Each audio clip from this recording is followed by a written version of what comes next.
ఎన్నికల్లో భారీ ఓటమి చెవి చూసిన వైసీపీ మళ్లీ పోరుబాటు పట్టింది. సీఎం చంద్రబాబు ఎన్నికల సమయంలో కరెంటు ఛార్జీలను తగ్గిస్తామని నమ్మబలికి అధికారంలోకి వచ్చాక పెంచారంటూ ఫ్యాన్ పార్టీ నాయకులు ఆందోళన చేపట్టారు. అదనపు విద్యుత్ ఛార్జీల పెంపుకు నిరసనగా వైసీపీ సమరభేరి మోగించింది. ఆ పార్టీ నేతలు రాష్ట్ర వ్యాప్తంగా ఆందోళన చేపట్టారు. ఇదే విషయానికి సంబంధించి మళ్ళీ లైవ్ అప్డేట్స్ మా కరెస్పాండెంట్ మధు అందిస్తారు. Madhu, over to you.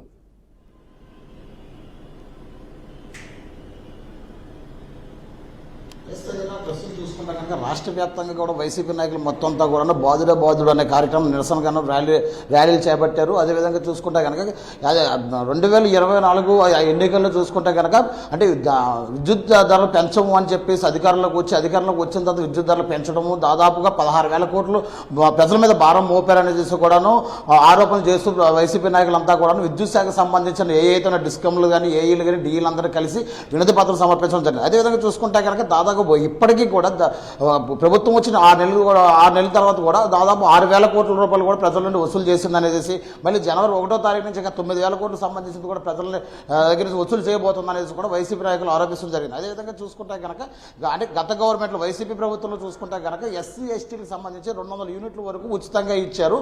మళ్ళీ అది అమలు చేయాలనేసి కూడా నిరసన వ్యక్తం చేసిన పరిస్థితులు కనిపిస్తున్నాయి. అయితే విధంగా ఒక జిల్లాలోనే కాకుండా రాష్ట్ర వ్యాప్తంగా ఉన్న మొత్తం అన్ని జిల్లాల్లోనూ అన్ని నియోజకవర్గాల్లోనూ కూడా ఈ ధర్నా నిరసన ర్యాలీలు చేయడం జరిగింది. అదేవిధంగా చూసుకుంటే కనుక ప్రస్తుతం అంటే మాకు 11 సీట్లు వచ్చినాయి అనేది తక్కువగా చూడొద్దు, మాకు 40% ఓట్ బ్యాంక్ ఉంది, ఆ ఓట్ బ్యాంక్ ఆధారంగానే మేము పోరుబాటు పట్టాము, సమరమే అనేది ఒక నిదానంతో బాధుడే కార్యక్రమాన్ని ఇవాళ మొత్తం వైసీపీ నాయకులు మొత్తం అందరూ కూడా చేపట్టడం జరిగింది. అయితే విధంగా చూసుకుంటే కనుక ఏదైతే ఉందో చంద్రబాబు వెన్నుపోటు తనకు ఇప్పుడే కాదు 2014లో కూడా రైతులను వెన్నుపోటు పొడిచాడు. అదేవిధంగా ఇప్పుడు చూసుకుంటే కనుక 2024లో కూడా ప్రజలు వెన్నుపోటు పొడిచే విద్యుత్ ధరలు పెంచారనేసి కూడా ప్రధానమైన ఆరోపణలు చేస్తూ నిరసన ర్యాలీలు వ్యక్తం చేయడం జరిగింది.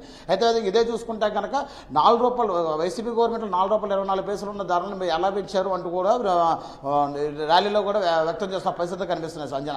అయితే కనుక చూసుకుంటే కనుక ఒక ఇడుపులపాయలో కడప, చిత్తూరు, నెల్లూరు, అదేవిధంగా తూర్పుగోదావరి ఇవన్నీ ఉత్తరాంధ్రలో చూసుకున్నా కూడా మొత్తం నాయకులందరూ కూడా రోడ్డునెక్కి నిరసన ర్యాలీలు వ్యక్తం చేయడమే కాకుండా అదేవిధంగా విద్యుత్ శాఖకు సంబంధించిన అధికారులు ఎవరైతే ఉన్నారో ఏఈలు డీలు అందరికీ కూడా వినతి పత్రం సమర్పించి నిరసన వ్యక్తం చేయడం జరిగింది. అదేవిధంగా చూసుకుంటే కనుక అంటే లాస్ట్ 6 నెలల్లో చూసుకుంటే 6,000 కోట్ల పైబడి కూడా వసూలు చేశారు. నెక్స్ట్ ఇంకా 9,000 కోట్లు కూడా వసూలు చేయడానికి రెడీ అవుతుంది ఈ ప్రభుత్వం అనేది కూడా ఆరోపణలు చేశారు సంజన.